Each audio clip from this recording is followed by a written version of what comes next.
ہمارے یہاں تصوف کا ایک بہت بڑا رجحان ہے، صوفیہ کرام کا تصوف کے ساتھ بہت زیادہ تعلق ہے۔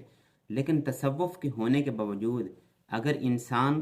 کے پاس، اس صوفی کے پاس جس نے تصوف رکھا ہوا ہے یا جو تصوف میں اپنے آپ کو ڈھالے ہوئے، اگر اس کے پاس ملت کا درد نہیں ہے، ملت کے درد کا علاج نہیں ہے، تو اس تصوف کا بھی کوئی فائدہ نہیں ہے۔ آپ بے شک صوفی بزرگ جب کچھ بھی بن جاؤ، اپنے آپ کو اس مقام تک لے جاؤ، لیکن اگر ملت کا درد تمہارے اندر نہیں ہے اور تمہارے پاس اس چیز کا، لوگوں کے درد کا، لوگوں کی تکلیفوں کا علاج نہیں ہے، اور تم اس کو سدھار نہیں سکتے یا لوگوں کی خودداری کو بیدار نہیں کر سکتے، تو تمہارے صوفی ہونے کا کیا فائدہ؟ تصوف کا اصل میں مطلب کیا بنتا ہے، اس کا مقصد کیا ہے، اس کا عبادت اور لوگوں کے ساتھ معاملات میں کیا تعلق ہے، کیا اس کا ربط ہے، اس کے بارے میں علامہ اقبال کہتے ہیں: یہ حکمت ملکوتی، یہ علم لاہوتی، حرم کے درد کا درماں نہیں تو کچھ بھی نہیں، یہ ذکر نیم شبی، یہ مراقبے، یہ سرور، تیری خودی کی نگہباں نہیں تو کچھ بھی نہیں، یہ عقل جو ماں پرویں کا کھیلتی ہے شکار، شریک شورش پنہا نہیں تو کچھ بھی نہیں، خرد نے کہہ بھی دیا لا الہ تو کیا حاصل، دل و نگاہ مسلمان نہیں تو کچھ بھی نہیں، عجب نہیں کہ پریشان ہے گفتگو میری،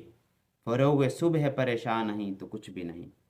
علامہ اقبال صوفی سے کہتے ہیں کہ تمہارے پاس حکمت ملکوتی ہو سکتا ہے، تمہارے پاس علم لاہوتی ہو سکتا ہے، لیکن اس دونوں کے ہونے کے باوجود اگر تمہارے پاس ملت کے درد کا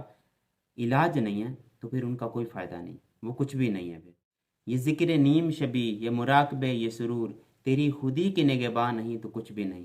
اگر تم ساری باتیں کرتے رہو، ریاضتیں کرتے رہو، پھر جا کے حکمران کے چوکھٹ پہ جا کے بیٹھ جاؤ اور وہاں سے امید طلب کرو، وہاں سے تم کچھ مراد طلب کرو، تو تمہارا ان ساری چیزوں کا فائدہ نہیں ہے۔ تم جتنی بھی باتیں کر رہے ہو، اس کا مطلب تم ضائع کر رہے ہو، تم دکھاوا کر رہے ہو، تم ریاکاری کر رہے ہو۔ اگر تمہاری خودی کی نگہباں یہ تین چیزیں نہیں ہیں نا، یہ عبادتیں، ریاضتیں اور اللہ سے لو لگانا، اگر تمہاری خودی کی یہ نگہباں نہیں ہے تو پھر کچھ بھی نہیں ہے، ان کی کوئی حقیقت نہیں ہے، ان کی کوئی وقت نہیں ہے۔ خیرت نے کہہ بھی دیا لا الہ تو کیا حاصل، دل و نگاہ مسلمان نہیں تو کچھ بھی نہیں۔ اگر تمہاری عقل اس بات کو تسلیم کر چکی ہے کہ اللہ کے سوا کوئی معبود نہیں ہے اور تم نے کلمہ پڑھ لیا ہے، لیکن اگر تمہارا دل اور تمہاری نگاہ مسلمان نہیں ہوئی، تمہارے دل سے کسی کے لیے دعا نہیں نکلی، کسی کے لیے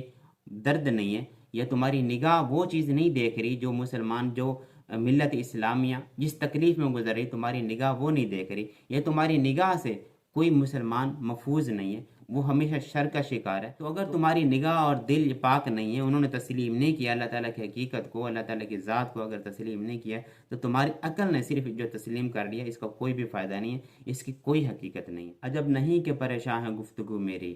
فروغ صبح پریشان نہیں تو کچھ بھی نہیں۔ لوگوں کو بیدار کرنے کے لیے، لوگوں کے اندر ایک جوش و ولولہ پیدا کرنے کے لیے، اگر تمہیں لگتا ہے کہ میری گفتگو ایسی ہے، تو اس کا بھی کوئی فائدہ نہیں ہے اگر کل اس سے کوئی اثر نہیں ہوتا۔ میری گفتگو کے ساتھ اگر وہ اپنے آپ کو بہتر نہیں کر رہے، اپنے آنے والی صبح کو بہتر نہیں کر رہے، اور اپنے آنے والی زندگی، اپنے آنے والی نسلوں کے بارے میں نہیں سوچ رہے، تو میری اس بات کرنے کا، میری اس پریشان گفتگو کا بھی کوئی فائدہ نہیں ہے۔ دعا ہے کہ اللہ تعالی ہمیں اپنے کل کی فکر کے لیے اپنا آج بہتر کرنے کی کوشش عطا فرمائے۔